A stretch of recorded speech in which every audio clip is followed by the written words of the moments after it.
You ever feel like no matter how hard you push yourself, you're just running on empty? That's called burnout. And for paramedics and first responders, it's not just common, it's practically guaranteed at some point in our careers. My name's Anthony, and I'm a Canadian paramedic, and today we're going to talk about burnout. What it is, why it happens, and most importantly, how we can try to fight it back for as long as we possibly can. First we need to do is really know what burnout is. Burnout is considered a state of physical, emotional, and mental exhaustion. It was first defined by a guy named Hubert Freudenberger, a German psychologist, as a consequence of severe stress and high ideals. So especially for professionals like ours, paramedics, firefighters, police, nurses, social workers. So think of this as fatigue that comes from caring too much and for too long. Some of these side effects, a burnout can be detachment, negativity, cynicism. We've all seen it. We've all seen our colleagues do it and probably witnessed ourselves do it as well. What happens when stress constantly triggers cortisol and adrenaline? We all know this is fight or flight or freeze.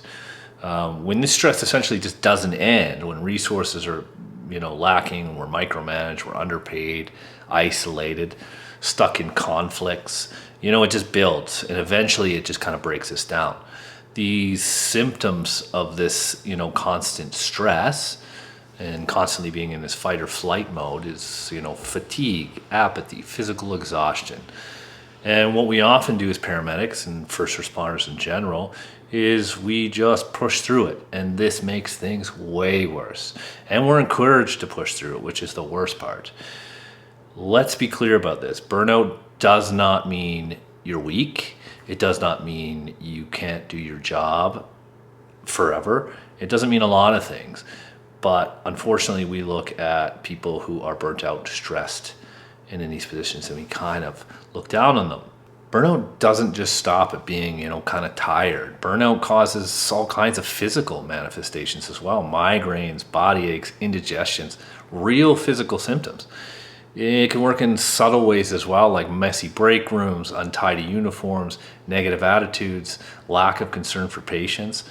Often we will judge these people. We call them lazy, unprofessional, maybe even bad at their jobs. But is that the truth? I don't think so. I think they're just burnt out. And shaming these people only makes things worse. What they actually need is our support and our kindness. The problem we have as being A-type first responders is that we often ignore these symptoms of burnout. We just push through it, and then this just becomes our new normal. We have constant fatigue, mood swings, apathy one minute, anger the next. This isn't something we can just ignore and push through.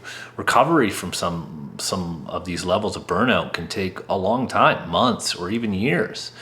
That's why it's so important that we acknowledge these symptoms, catch it early, and not just in ourselves, but like in our partners and our crew. Instead of ridiculing them or encouraging them to take this, to push through it, we need to encourage them to take the steps they need to take that break that's necessary or recover from this level of burnout. So now we know that burnout is a thing, what it looks like in our colleagues. Now we need to do what we need to do now is identify how we can mitigate those things. Stave it off for as long as possible. Okay? First thing you need to do, there's 5 things you need to do. The first one is identify the source of the stress. Now, of course, we all know that as a first responder, that's just the nature of our job. Unfortunately, it's not going to stop. The emergencies aren't going to stop. The workload, doesn't seem to stop. The pressure's always going to be there, but naming it, recognizing it for what it is, puts you in a stronger position to kind of manage it instead of letting it silently eat away at you. So now that we've kind of recognized what the stress is, in most cases as first responders, it's just our job. But if you want to narrow it down further and really identify whether it's, the calls, your manager, the hours, the lack of sleep, whatever it happens to be, it might be good to narrow that down.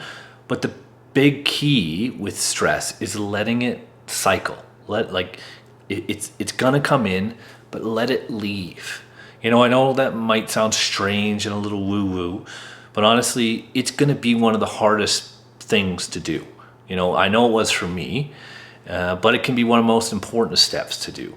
The truth is, most of us try to deal with this stress with quick fixes. We scroll on our phones constantly, we binge eat, we drink, we do drugs. But all this is very superficial and it's very temporary. The real work comes when you complete the stress cycle. That means recognizing the stress, as we've already spoken about, accepting it, and then finding a healthy way to release it. For me, I find it's writing, these YouTube videos, spending time in nature, and exercising. It can be it's going to be hard to do. When I get stressed out, I want to do nothing but just sit on the couch like a potato. But I know that the best thing I can do is do one of these things. For you, it might be meditation, it might be hanging out with your friends or your family, whatever it is. Just find a healthy outlet. Otherwise, that scrolling and all of those things, they just turn into constant burnout. Like you just never really recover, and it just smolders under the surface. Now, another thing we can do, and I know I'm gonna hear this in the comments, but prioritizing good sleep. Again, as first responders, we're kind of behind the 8 ball on this. With shift work, it kind of destroys our sleep patterns. I can tell you personally, since I started EMS, I've never slept the same. I used to sleep like a baby. I would never move. I'd fall asleep in one position, I'd wake up in the next position. It felt like 2 minutes. Now, a night's sleep can feel like an eternity. But it's not a negotiable. We need it. Your circadian rhythm controls so much. Your brain, your heart, your lungs, digestion. And when it's off, everything is off. So good sleep hygiene, even when our schedules work against us, is incredibly helpful. And I'm sure as first responders and people that work shift work, we've all heard the steps, right? Reduce your screen time, avoid eating foods, especially sugary foods, crappy foods right before bed. Keep your room dark, cool, quiet. These are all really important, and you have to do it, even though you might not want to. And it might be easier to scroll on your phone all the time and do these kinds of things. I'm guilty of it. I hang out on my iPad till the minute I go to bed most nights, but it's not good, and it's something that I need to change. And remember this, and I used to think this, you can't just catch up on sleep on the weekends. You have to sleep regularly every night. Get your 6, 7, 8 hours sleep, whatever you need, 9 hours of sleep. You can't just sleep 5 hours, sleep 5 hours, sleep 5 hours, and then sleep 12 hours, 14 hours on a Saturday or something, or on your days off. That's just not how it works. You got to be better and be consistent with it. Number 4 on Anthony's list of how to avoid burnout is releasing oxytocin. Now, if you're a paramedic, you know what oxytocin is. We talk about it all the time. It's the love hormone. Yes, the one that makes you feel good when you hug your pet. There's a reason why there's therapy dogs that show up at the hospitals and fire halls and police stations. They're not just cute, and they are definitely cute. Studies have shown that petting a dog or a cat can actually lower stress levels, by significant amounts. So if you have a pet, great. If you don't, there's other ways. Like I previously said, exercise can do double duty. There's dancing. There's other things that kind of release that oxytocin. Giving to others, connecting with people you care about, volunteering. Doing something that makes you feel good. All of these release oxytocin, and the more you can build that into your life, the better your body's going to be able to handle that stress. So get out there and volunteer. Number 5, last but not least, rebuilding your self-worth. This is arguably the most important one of all, okay? Because if you don't have self-worth, you're not going to put in the effort to do all of these other things, to exercise, to, pet the dog, to spend time with friends, because you're not going to feel like you're worth it. And you are worth it. Okay. I struggle with this every day. This is something that's near and dear to my heart. I actually made a whole other video about self-worth, how I have lost mine and I'm working on it, getting it back every day so I can practice these things that I need to practice. Okay. I'll put a link in that video below if you're interested in watching it. But the idea is you can't put other people ahead of yourself all the time. Okay. You need to invest and reinvest in yourself. Think about it like this. There's an airplane analogy that I always like to think about when I think about these kind of things. You're sitting in the plane, the stewardess is doing their thing, or steward, or whatever you want to call them, flight attendant. They're doing their thing, and they explain to you, you got to put on your mask before you can help the others. You see them put the mask on before they help the kid next to you. If you don't put your mask on first, you are not going to be able to help the person that you need to help. So practicing self-love, taking the rest you need, saying no when you need to, remember, you deserve it, and so do the people that you help in your profession.